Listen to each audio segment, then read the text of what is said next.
king laughed when he signed the decree. The court laughed with him. They always did. Idrun stood alone at the center of the hall, hands bound in iron, shoulders straight despite the weight of their mockery. He was the finest hunter in 3 provinces. He had fed villagers through harsh winters. He had cleared wolves from farms and driven off raiders from the northern hills.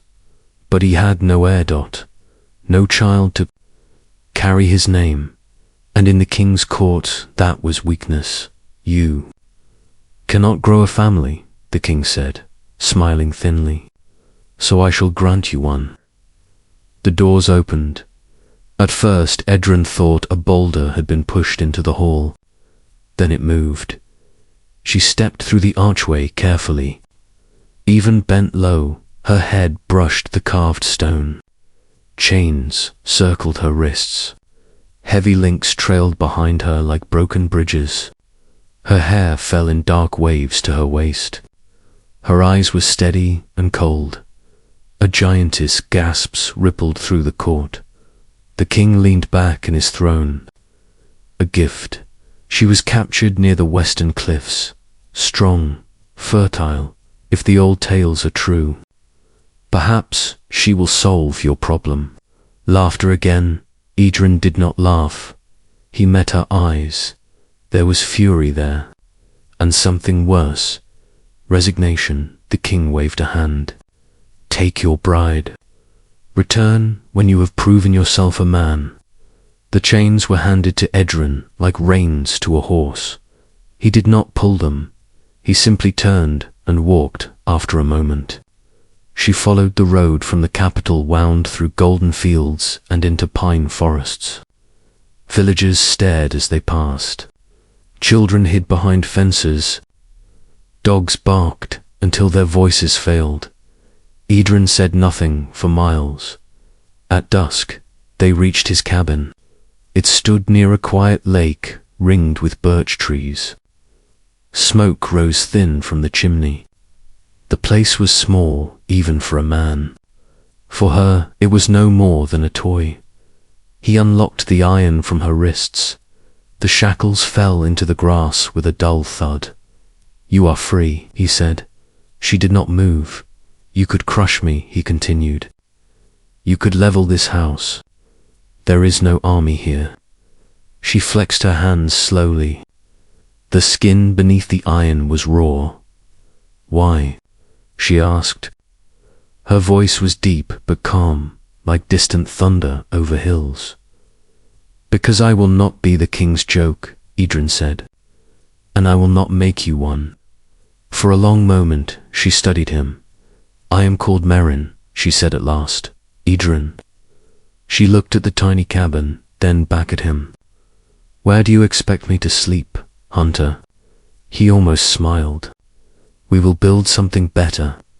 The next weeks were hard. Idryn felled trees. Merrin lifted them whole. He shaped beams. She placed them. He hunted deer. She carried them back as if they weighed nothing. Word spread quickly. A giantess in the woods. Some feared her. Some cursed her. But none dared approach. Merrin worked without complaint. She spoke little. At night she sat by the lake, staring at the moon's reflection in the water. One evening, Edryn brought her a bucket of water and herbs. For your wrists, he said. She watched him kneel to grind the leaves. His hands were scarred from years in the wild. He wrapped the poultice gently around her skin. You owe me nothing, she said quietly. I know then why. Idryn tied the bandage and leaned back on his heels. Because you were dragged in chains for a crime you did not commit. She looked away toward the dark forest. My people live beyond the western cliffs. We keep to ourselves. Your king wanted a trophy. He will not have one. Merrin studied him again.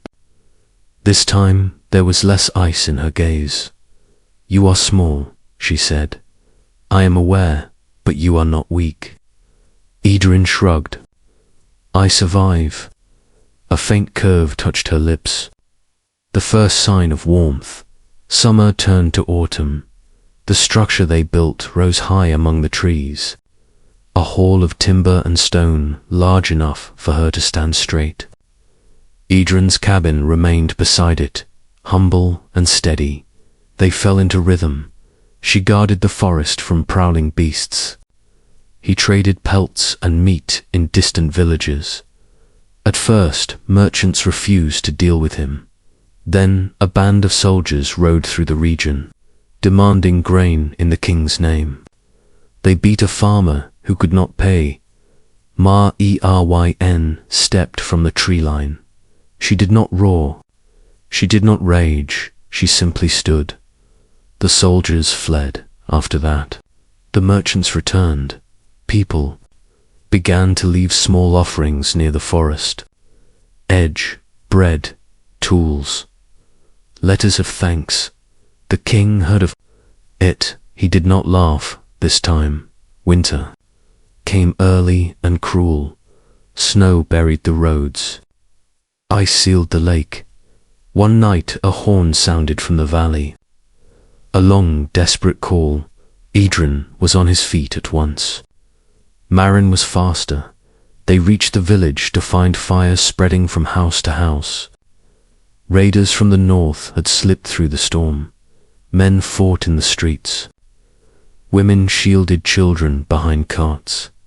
Maren waded into the chaos. She tore wagons aside to clear paths.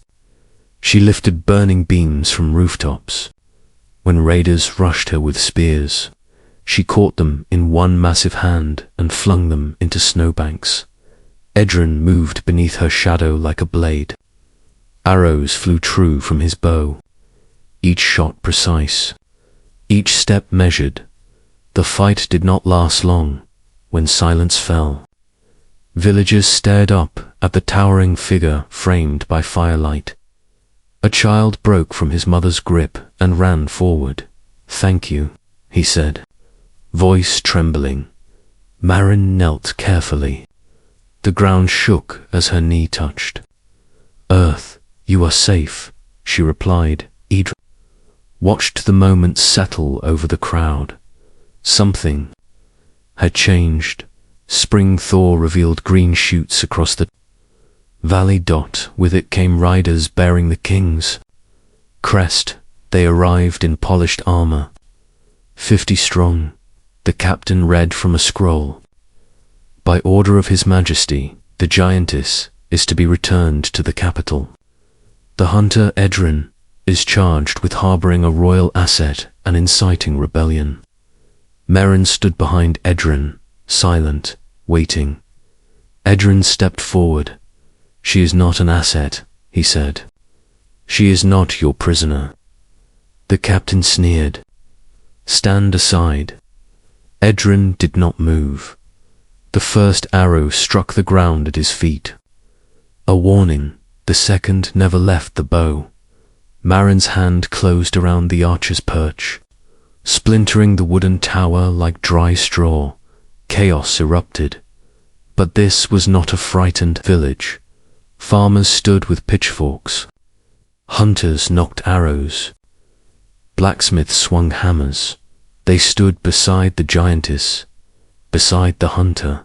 The soldiers hesitated. Maren's voice rolled across the field. "Leave." No scream, no threat, just a command. The captain looked at the villagers, at the towering hall behind them, at the calm certainty in Edryn's eyes. He signaled retreat. Weeks later, a messenger came alone. The king would recognize the valley as independent territory. No taxes, no chains. In return, the giantess would not march on the capital. Edryn, read the parchment twice. Eryn, watch the wind move through the trees. "Well?" she asked.